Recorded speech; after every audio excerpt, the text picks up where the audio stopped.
again to my YouTube channel. Nandito tayo ngayon sa Scarborough Town. Ayan si Bebe bumibili ng Uncle Tets, yung kanyang paborito. Sinusulit na kasi ilang araw na lang, nasa Saskatchewan na kami. Wala kasi daw ganyan doon, sabi ni Ate Maan. Kaya last time nung pumunta si Marvin na Saskatchewan, bumili siya noon, pasalubong kala Ate Maan. Tsaka bibili uli kami para dalhan sila. Ayan, pupunta kaming North York guys dahil may appointment kami sa dentista. Sabi nila, gamitin daw ni Marvin yung benefits niya bago daw siyang umalis. Sayang kasi. Ay may kakilala kaming nasa dental. Kaya ayun, si Ate Roxanne kung saan kami nagstay nung dumating kami dito sa Canada. Yung asawa niya, si Kuya Archie, yun, kapitbahay namin sa Pilipinas guys. So, ayan. Ay na, bebe, masaya na naman to. Ayan guys, makulimlim siya. Kaya kanina akala ko uulan na. Ang tagal kasi, delay kasi yung bus. Ano yan? Oh, iba na daw. Tinignan ni Marvin yung ko dito, yung dahon. Iba na daw yung kulay. So, inintay na lang namin yung... Kotse ba sasakyan natin? Uber. Mag-Uber kami papunta doon kasi 4:30. $40 daw, kaya sabi niya dito na lang daw kami sa Scarborough Town magkita, tapos dito na lang kami pick upin dalawa. Kasi ang balak niya, magpapick up siya sa work, tapos pipick upin ako sa work ko, tapos punta kami, $40. E pag dito, $25 lang. Oy, Marvin daw. Ayun daw. Nagpipip siya, tapos sabi niya Marvin. parang tropa malong, no, Marvin. Ay, dito ba, be? Oh, hindi pa kasi ako nakakapunta dito sa clinic nila Ate Roxanne, si Marvin Labs. Dito na. Thank you so much. Diyan na rin kaya ako. Ang laki. Ang taas man netong pinto nila. Ayan. Grand Hill Dental Clinic.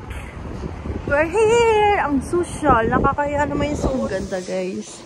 So katatapos lang natin mag-x-ray. May wisdom tooth ako. Check daw ni ate pa dun sa isa, yung mas clear yung kung nakahiga ba siya. Natakot. Nakahiga siya pero medyo nakatago pa. Kailangan pa ng mas malinaw na titingnan. Tatakot ako Kita ko yung itsura mo dati. Pero kung may surgery, wala pa naman akong work, makapagpahinga pa ako. Ay hindi, next week dapat, no? Before tayo umalis. Ay, hindi ko pwede magbuhat mo. Kaya nga, hindi wala akong work. Di mo na ako makapag-work. Wala pa naman akong work eh. Bakit? Tayo ka naman. Ano ko mo? Parang bubuloy. Sakit hindi. Ngiti ka sa vlog. Smile, bebe.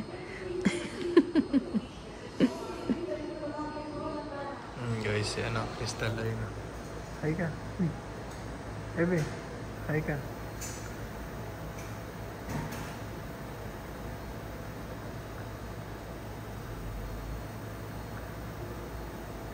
Ano na? Guys, tapos na kami ni Marvin. Lamig. Babalik ulit kami ng Thursday. Mamaya ako i-chika sa inyo kung ano yung mga nangyari kanina dun sa clinic. Saan ba tayo?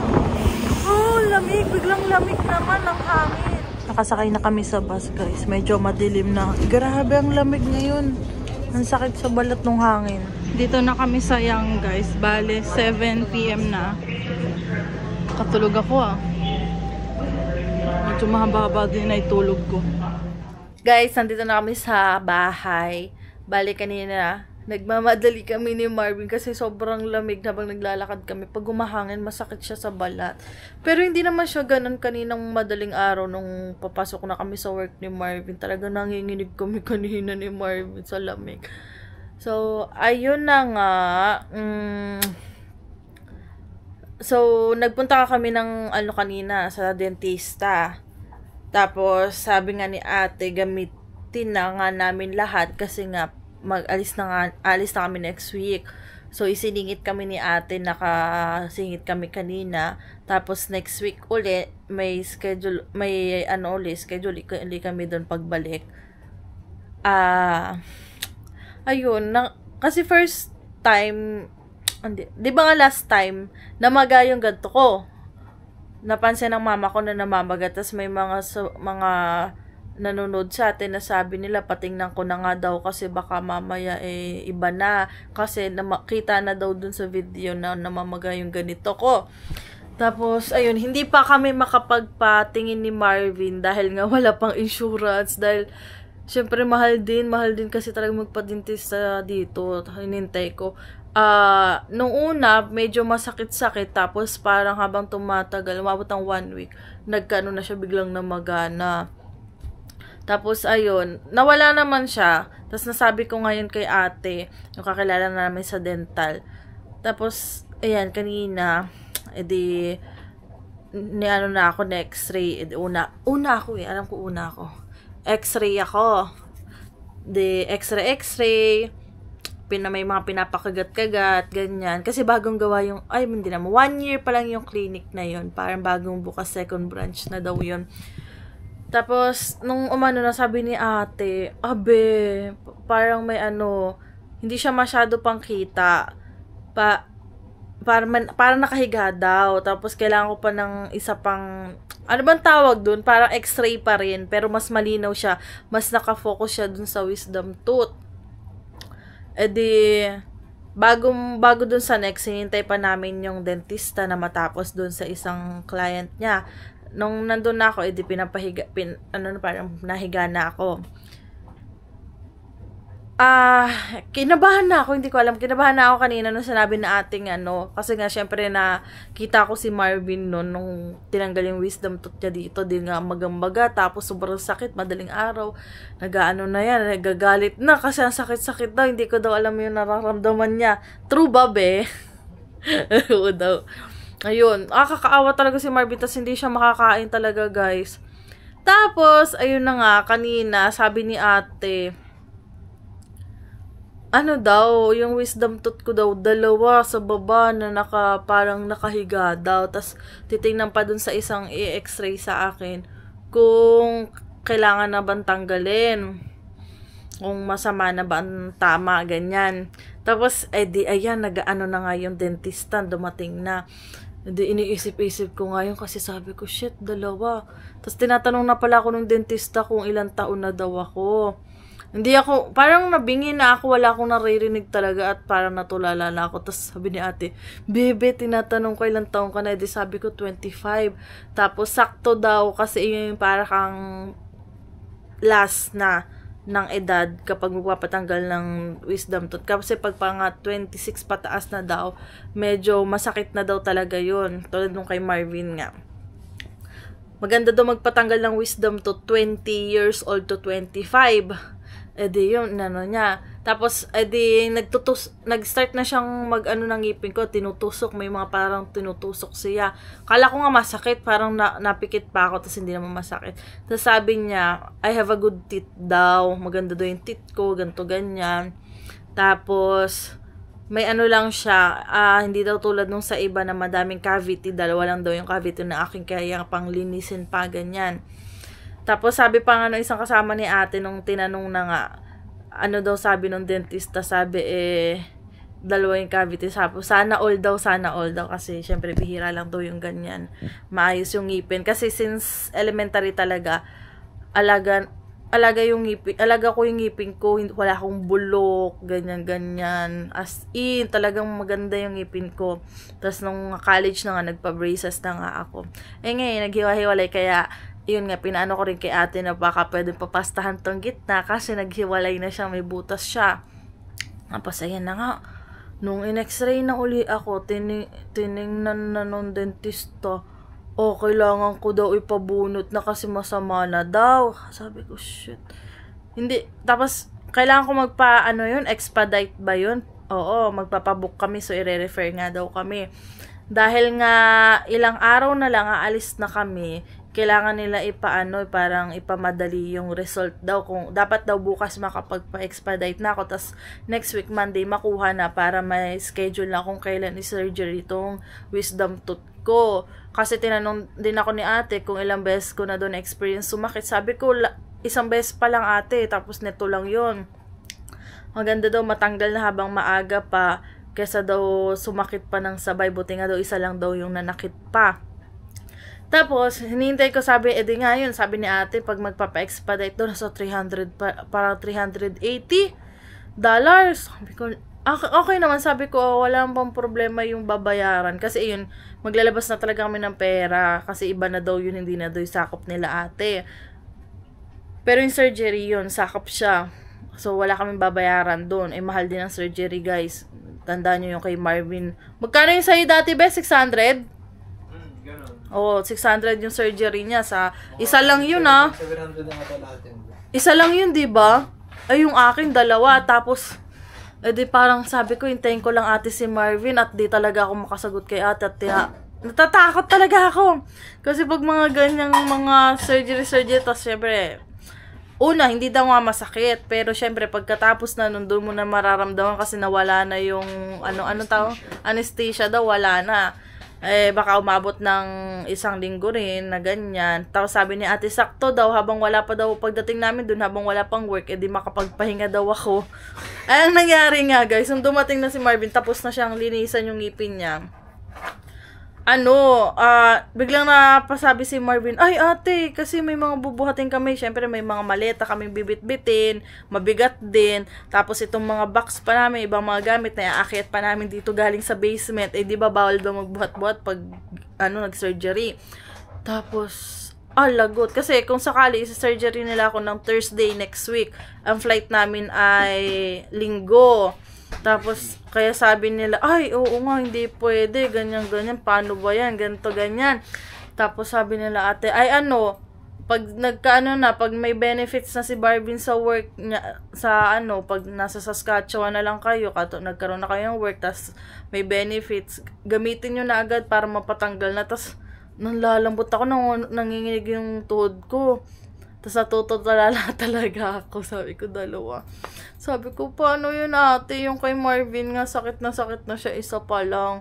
Tapos yung sa akin, dalawa pa sabay. Sabay daw tatanggalin. Tapos sabi ni ate, mas maganda nga daw, yung para isang sakitan na lang daw, sabay na. Sabi ko, kayanin ko ba yun? Ang hina ng loob ko pag mga ganyang may mga sakit na nararamdaman eh. Ay, sabi ko, dapat pala mas nauna lang muna ako bago kabe para hindi ako natatakot ng ganito. Tapos ang kinakain lang, baka mamayat ako nang kinakain lang ni Marvin nun. Ano nga yun? Yogurt lang yung kinakain niya, tapos nagre-reklamo po, wala daw lasa. Yun lang yung kinakain niya nun. Parang namayat ka nun, 1 linggo yun eh. Mumamayat ako na. So, ayun. Iba na lang yung gagawin nila ate next week para magamit daw namin yung insurance ni Marvin, yung dental insurance. Kasi sayang nga din daw kasi lilipat na kami, hindi na daw magagamit yun. Habang nag-work, nasa work pa si Marvin, yan gamitin na. So next week, babalik kami, magpapalinis kami ng ipin, yung cavity ko nga. May cavity ka rin daw ba? Meron. Meron. Mas madami ata sa'yo eh. Kasi konti lang yung akin. Tapos ayun. Cavity lang naman, tas ngayon magpapapasta nga ako. Wala namang akong papastahan kasi wala namang bulok yung ngipin ko. Ikaw ba, magpapapasta ka din ba? Ayun, si Marvin baka magpapasta din. Kasi may mga pasta ka, di ba? Yan, ipaano mo na lang. Para at least magamit nga daw. Kasi malaki ding bagay yun. So, sabi nga ni ate, yung Cairo daw, saka yung massage, gamitin na rin daw namin. So, nagbigay din si ate. Mayroon dito malapit sa amin, yung binigay ni Ate Mai. So, bukas, tatawagan ko. Pilipina yun eh, Pilipina daw. Para mabook kami kahit next week, para pamassage naman kami ni Marvin bago kami pumunta doon. Ako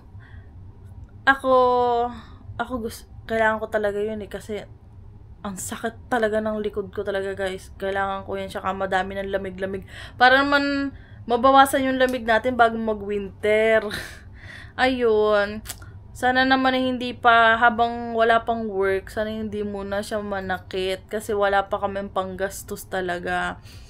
Sabi nga ni ate, dapat nun pa kayo pumunta noon. Sabi ko, oo nga ate, kasi nung naano ni Marvin yung benefits mo, August no be? August yun, nagkaroon na ng benefits si Marvin.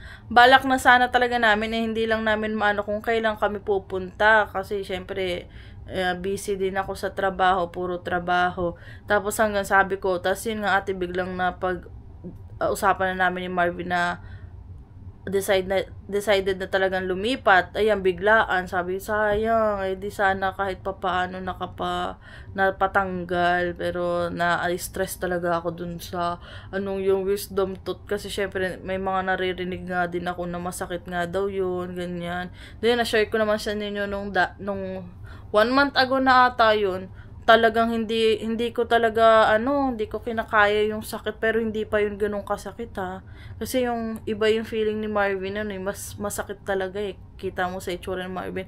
Ako nakakaya ko pa yung sakit, tapos nung mga ilang araw sabi ko, parang iba na talaga, na talaga siya, parang nangingimig, parang ganun.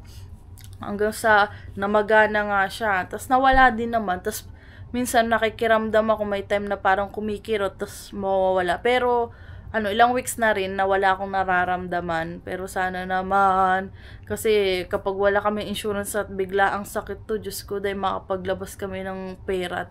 Alam niyo namang masakit talaga sa bulsa daw dito pag sa dental talaga. Ang laking bagay daw kapag may insurance talaga. Ayun nga, nung si Marvin ay surgery din. Buti na lang, may insurance siya sa school, nagamit niya. Di ba, be? Lahat ba yun nagamit? Sagot, kulang pa nga. Oo, kulang pa nga. Pero may binayaran ba tayo? Wala, no? Oo. Kagandahan din kasi may kakilala kami na sa dental. Syempre, pag may makilala ka, minsan nakaka-discount pa. Kaya, ayun. Hay, sana naman maging okay. Yan lang naman yung problema namin ni Marvin sa ipin. Pero at least bago lumipat, medyo napalinis na ng konti. Wisdom tooth. Yung sa'yo ba, may wisdom tooth ka pa, no? Isa pa. May isa pa si Marvin. Pero hindi pa ganun kalala, kaya hindi muna tinanggal, no? Pero sanabi nga ni ate, hindi kasi pina-expedite yung wisdom tooth ni Marvin, ay ako magpapaganon. Mas malala daw yung sa akin, kaya lalo akong talaga kanina. Ay, nako. So, ayun. Yun lang muna yung share namin sa inyo, guys. Mag-update na lang uli kami ni Marvin. Don't forget to like and subscribe sa YouTube channel namin. Kita-kits na lang sa Saskatchewan. Bye!